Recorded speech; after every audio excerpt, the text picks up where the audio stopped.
ہمیشہ حق بات کرتے تھے، کبھی ایسا عمل نہیں کرتے جس سے کسی دوسرے کو تکلیف پہنچے۔ آپ صلی اللہ علیہ وسلم انصاف کرنے والے تھے، سچائی کا ساتھ دیتے۔ نبی پاک صلی اللہ علیہ وسلم اللہ تعالیٰ کے خاص نبی، خاص پیغمبر اور محبوب ترین ہستی ہے۔ تمام خوبیوں کا مجموعہ قرآن پاک کی عملی تفسیر صرف اور صرف نبی پاک صلی اللہ علیہ وسلم کی ذات مبارکہ ہے۔ اب دیکھیے گا اپنی کتاب میں شعر نمبر 2، نور مجسم نیر اعظم سرور عالم مونس آدم، نوح کے ہمدم خضر کے رہبر صلی اللہ علیہ وسلم۔ نیر اعظم کہا جاتا ہے سب سے بڑا اور روشن ستارہ، مونس آدم انسانیت کا ہمدم۔ ہمدم کہا جاتا ہے رفیق، دوست، ساتھ دینے والا، اور رہبر ہے رہنمائی کرنے والا، سیدھا راستہ دکھانے والا۔ یہاں ہم اس کی وضاحت کرتے ہیں اس شعر کی کہ شاعر امیر مینائی نبی پاک صلی اللہ علیہ وسلم کی شان کس خوبی سے بیان کرتے ہیں اس میں، اور کہتے ہیں کہ آپ صلی اللہ علیہ وسلم نور کا پیکر تھے۔ جب نبی پاک صلی اللہ علیہ وسلم کی پیدائش ہوئی تو کئی سالوں تک بستی کے لوگوں نے چراغ نہیں جلایا۔ نور مجسم کہا گیا ہے نا یہاں پر، اسی لیے کہا گیا ہے۔ آپ صلی اللہ علیہ وسلم کے دل کے اندر اللہ تعالیٰ کا نور موجود تھا۔ اللہ تعالیٰ نے نبی پاک صلی اللہ علیہ وسلم کو اپنے نور سے پیدا فرمایا۔ جب آپ پہلی وحی کی تفصیل اگر آپ پڑھتے ہیں تو اس میں آپ کو پتہ چلتا ہے کہ جب حضرت جبرائیل علیہ السلام پہلی وحی لے کر آئے تھے اور نبی پاک صلی اللہ علیہ وسلم سے فرمایا تھا اقرا، پڑھ اپنے رب کے نام سے، تو اس وقت 3 مرتبہ نبی پاک صلی اللہ علیہ وسلم نے فرمایا مجھے پڑھنا نہیں آتا۔ تو اس وقت حضرت جبرائیل علیہ السلام نے آپ کو اپنے سینے سے بھینچا تھا، آپ کا سینہ مبارک کو چاک کیا تھا اور اس میں اللہ تعالیٰ کا نور بھر دیا تھا، نور سما دیا تھا۔ اس کے بعد وہ پھر اپنی جگہ برابر ہو گیا۔ یہ اللہ کی قدرت ہے۔ اس کے بعد جب حضرت جبرائیل علیہ السلام نے آپ کو پڑھانا شروع کیا تو آپ پڑھتے چلے گئے اور اللہ کے حکم سے وہ سب آپ کو یاد ہوتا چلا گیا۔ تو یہ سب باتیں بالکل حقیقی باتیں ہیں، اس میں کوئی جھوٹ نہیں ہے۔ نبی کی شان جتنی ہم بیان کرتے ہیں اس سے کہیں زیادہ اعلیٰ ہے، وہ تو ہم بیان کر ہی نہیں سکتے جو ان کا مقام ہے، جو ان کا مرتبہ ہے، ہم تو صرف کوشش کرتے ہیں۔ اچھا، نبی پاک دنیا و آخرت کے سب سے بڑے اور روشن ستارے ہیں جو عرب کی سرزمین پر اترے اور چاند بن کر اترے۔ آپ صلی اللہ علیہ وسلم نے پورے عرب میں اسلام کی عظمت کی پہچان کروائی۔ آپ نے ہدایت اور رہنمائی کی جو مشعل روشن کی، آپ کے بعد آپ کے ساتھی یعنی صحابہ اکرام، صحابہ کہتے ہیں آپ صلی اللہ علیہ وسلم کے ساتھیوں کو، ان کے دوستوں کو جنہوں نے آپ کو دیکھا ہوا ہو، آپ سے ملے ہوئے ہوں، آپ کی سنگت میں وقت گزارا ہو، تو صحابہ اکرام نے اس کی کرنوں سے تمام عالم کو منور کر دیا۔ آپ مشعل راہ ہیں، انسانیت کے ہمدرد، ہمیشہ انسانیت کی خدمت کی۔ آپ حضرت نوح علیہ السلام، حضرت خضر علیہ السلام کے بھی رہبر ہیں۔ بڑے کمال کی بات ہے کہ جو انبیاء آپ سے پہلے گزر چکے ہیں آپ ان کے بھی رہبر و رہنما ہیں۔ تو یہ صرف اللہ کی شان ہے، اللہ کی آپ سے محبت ہے کہ آپ کو اللہ نے یہ درجہ عطا کیا، اور آپ کی ذات مبارکہ بھی اسی لائق ہے کہ آپ سے محبت کی جائے۔ حضرت نوح علیہ السلام اللہ کے حکم سے رات کی تاریکی میں سمندروں میں بڑی بڑی کشتیوں کو راستہ دکھاتے ہیں۔ نبی پاک صلی اللہ علیہ وسلم دنیا کے بادشاہ ہیں لیکن کبھی بادشاہوں والی زندگی بسر نہیں کی، ہمیشہ سادگی اختیار کی۔ آپ کی تعلیمات ہمارے لیے بہترین نمونہ ہیں اور ان پر چل کر ہی ہم اپنی دنیا اور آخرت کو سنوار سکتے ہیں۔ اب دیکھیے گا تیسرا شعر آپ کی کتاب میں، بحر سخاوت کان مروت آیا رحمت شافع امت، مالک جنت قاسم کوثر صلی اللہ علیہ وسلم۔ بحر سخاوت کہا گیا ہے سخاوت کا سمندر، کان مروت نیک دل اور فیاض، آیا رحمت اللہ کی رحمت کی نشانی، شافع امت امت کی شفاعت کروانے والے، مالک جنت جنت کے مالک، سب سے پہلے آپ صلی اللہ علیہ وسلم ہی جنت میں داخل ہوں گے، قاسم کوثر حوض کوثر سے امتیوں کو پانی تقسیم کرنے والے، جس کے مالک بھی صرف اور صرف نبی پاک صلی اللہ علیہ وسلم ہیں۔ یہاں ہم اس کی وضاحت بیان کرتے ہیں۔ اس شعر میں شاعر امیر مینائی نے نبی پاک صلی اللہ علیہ وسلم کی تعریف بیان کی ہے، ان کی بڑائی بڑے اچھے طریقے سے بیان کی ہے، اور کہتے ہیں کہ آپ بحر سخاوت ہیں، یعنی سخاوت کا سمندر، بے حد سخی۔ بہت نہیں ہوتا تھا آپ صلی اللہ علیہ وسلم کے پاس، لیکن جتنا ہوتا تھا بانٹ دیا کرتے تھے، تقسیم کر دیا کرتے تھے، کبھی اپنے لیے بچایا نہیں، اگلے وقت کے لیے نہیں رکھا، اللہ پہ توکل، اللہ پہ یقین، یہی آپ کی زندگی تھی۔ لوگوں کی مدد کرنے میں ہمیشہ سخاوت سے کام لیا۔ آپ صلی اللہ علیہ وسلم کے دروازے سے کبھی کوئی سائل خالی ہاتھ نہیں گیا، سائل کہا جاتا ہے مانگنے والا، طلب کرنے والا۔ اگرچہ 2 کھجوریں بھی ہوتی تو فقیر کو دے دیتے، اور وہ بھی نہ ہوتی تو مٹھی بھر آٹا دے دیتے، لیکن خالی نہ لوٹاتے۔ آپ صلی اللہ علیہ وسلم سے بڑھ کر کوئی سخی نہیں۔ شاعر نے آپ کے لیے لفظ کان مروت استعمال کیا ہے، یعنی نیک دل اور فیاض۔ آپ اللہ کی رحمت کی نشانی ہیں۔ اللہ نے آپ پر ان گنت یعنی بے شمار، جس کا کوئی حساب ممکن نہیں، رحمتیں نازل کی۔ آپ شافعِ امت ہیں۔ روز قیامت آپ اپنی امت پر کی بخشش کروائیں گے اور جنت میں لے جائیں گے۔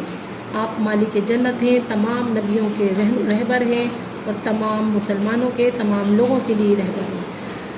نبی تو ہم تو امتی ہیں، لیکن جو سیکھنا چاہے، جو دائرہ اسلام میں داخل آنا چاہے، تو وہ بھی آپ صلی اللہ علیہ وسلم کی شفاعت سے بہرہ مند ہو سکتا ہے۔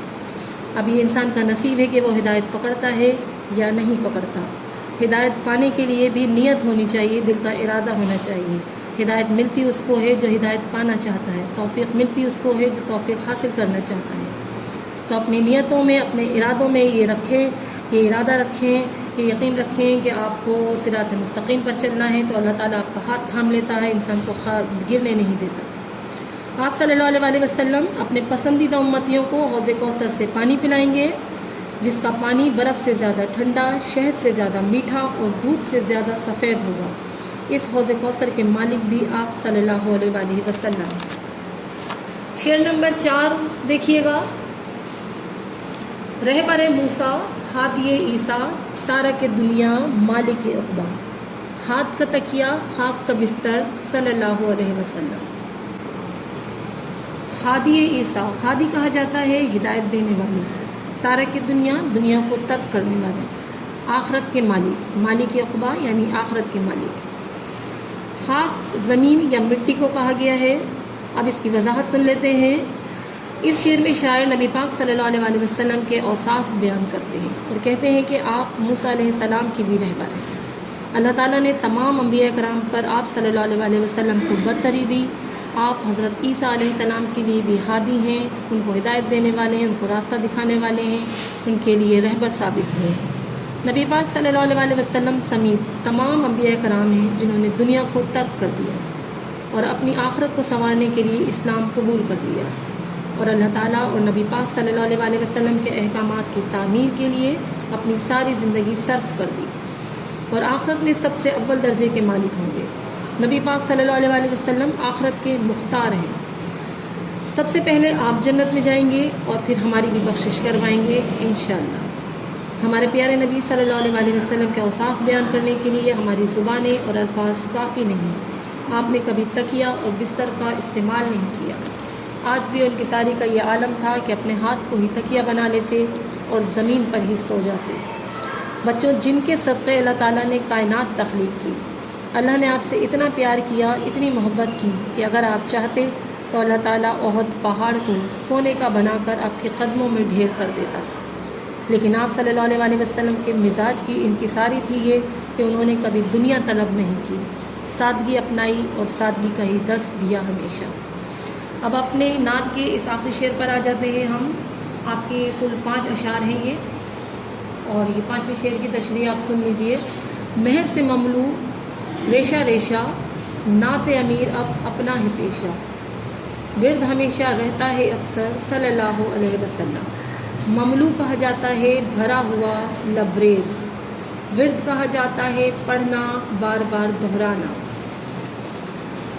یہاں پر ہم اس کی وضاحت کرتے ہیں، شعر کی تشریح کرتے ہیں کہ شاعر اپنے نبی پاک صلی اللہ علیہ وسلم کی تعریف و توصیف بیان کرتے ہوئے کہتے ہیں کہ اپنے عشق اور محبت کا اظہار کیا ہے اس میں انہوں نے، اور کہا ہے کہ نبی پاک صلی اللہ علیہ وسلم کی محبت ان کے رگ رگ میں سمائی ہوئی ہے، ان کا نام ان کی رگوں میں بہتا ہے، اور ان کا دل حضور پاک صلی اللہ علیہ وسلم کی محبت سے اتنا بھرا ہوا ہے کہ شاعر نے رسول پاک صلی اللہ علیہ وسلم کی تعریف کرنے کو ہی اپنا پیشہ بنا لیا۔ امیر مینائی نے نبی پاک صلی اللہ علیہ وسلم کے اخلاق و کردار سے متاثر اتنا ہوئے کہ عقیدت و عشق کا یہ عالم تھا کہ آپ صلی اللہ علیہ وسلم کی تعریف کریں اور اس کو ہی اپنا پیشہ بنا لیں۔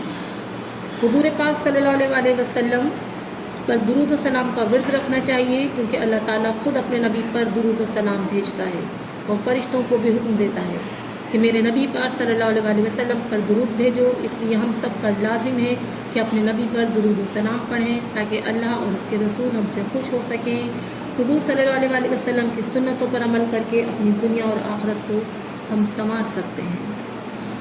یہاں ہمارے 5 اشعار کی تشریح مکمل ہو جاتی ہے۔ اب ہم اس کا مرکزی خیال بیان کریں گے، توجہ سے سنیے گا اور ذہن نشین کرنے کی کوشش کیجیے گا۔ مرکزی خیال جیسا کہ آپ جانتے ہیں کسے کہتے ہیں، کیونکہ نبی پاک صلی اللہ علیہ وسلم کی صفات مبارکہ کو بیان کرنا نعت کہلاتا ہے، تو لہٰذا اس کا مرکزی خیال بھی یہی ہے کہ نبی کی صفات و تعریف اور اوصاف کو بیان کرنا جہاں تک ممکن ہو سکے۔ اس نعت میں شاعر نے جو مرکزی خیال پیش کیا ہے، ان کا جو مرکزی خیال ہے وہ یہ ہے کہ نبی پاک صلی اللہ علیہ وسلم کی تعریف اور ان کی توصیف، ان کو اوصاف حمیدہ کو مد نظر رکھ کر پیش کیا۔ اس نعت میں امیر مینائی حضرت محمد صلی اللہ علیہ وسلم کی تعریف و توصیف کے ساتھ ساتھ آپ کی سیرت و کردار کو بھی نہایت جامع انداز میں بیان کرتے ہیں۔ اس نعت کے ذریعے شاعر اپنی عقیدت اور محبت کا بھی اظہار کر رہے ہیں۔ وہ آپ کو شاخہ محشر لکھتے ہیں، وہ آپ کی تعریف میں آپ کو رحمت للعالمین لکھتے ہیں، نور مجسم لکھتے ہیں، آپ کو پیارے پیارے ناموں سے مخاطب کیا ہے جس کے حقدار نبی پاک صلی اللہ علیہ وسلم ہیں۔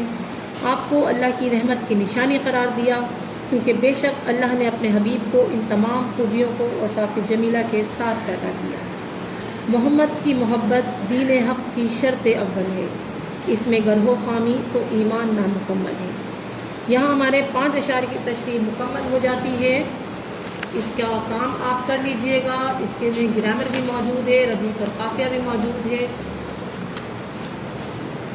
تو اسے ہم پڑھ لیں گے، بعد میں کلاس میں سمجھا دیں گے انشاءاللہ تعالی۔